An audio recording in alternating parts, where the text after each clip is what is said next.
I once saw a post where someone said they were tired of the chosen one fantasy trope. Well, I beg to differ, and that's why for today's video, I'm going to be telling you why every fantasy story should have a chosen one. If today is your first time, like, subscribe, and sit back and let's get started.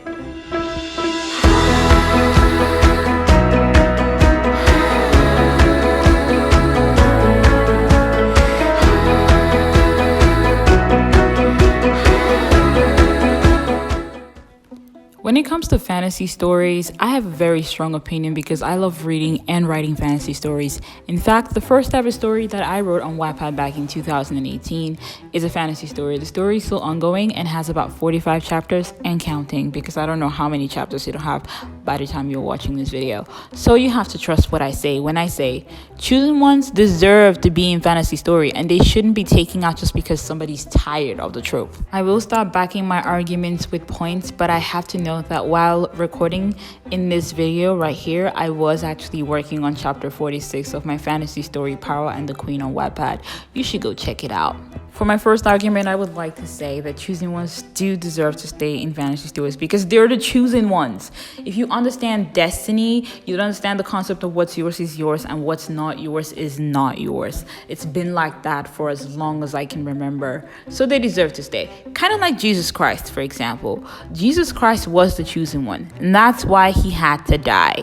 Do you get it? Do you get where this is going now? Now for the second point for argument, do I even have to say it? Chosen ones have all the cool powers. Take Jesus, for example. He performed a lot of miracles in the Bible, including turning water into wine. I would like to get high of transformed water. How awesome is that? In fantasy books, you find chosen ones with supernatural powers. They can summon demons, kill people, fires coming out of your hand, turn water into ice, bring down kingdoms, seduce princes, control people's blood. Come on. There's so many cool powers that comes to being the chosen one. So why would you want to get rid of them? Point number 3. The Faith Sisters are always on the side of the chosen one. Have you ever wondered how, no matter how much hellish torture a chosen one goes through, almost death situations in almost every chapter, the risks of humanity dying or them losing family members and close friends and whatnot, the chosen one always survives? Haven't you actually thought about why that always happened? That's because the Faith Sisters are always on your side. Fate is always on the side of the chosen one. That's why they're the chosen one. That's it. Fate. I don't know if you guys watch Hercules. I'm talking about those Faith Sisters. You know the 3 sisters, the one that I used to think was creepy when I was a child, that share an eyeball. That's a little visualization of what they're like. I don't know if that's what they're really like in the actual Greek mythology, but you get where I'm going with this. So why would you want to get rid of the chosen ones when fate is on your side? You wouldn't even win. You would lose. You've lost before the battle even started. Point number 4. Chosen ones make very good villains. I know you're wondering, why would a chosen one need to be a villain? They're supposed to be the hero. They're supposed to save the world and yada, yada, yada. Being the chosen one doesn't necessarily mean that you have to be the good guy all the time. You could be the bad guy too and still be the chosen one.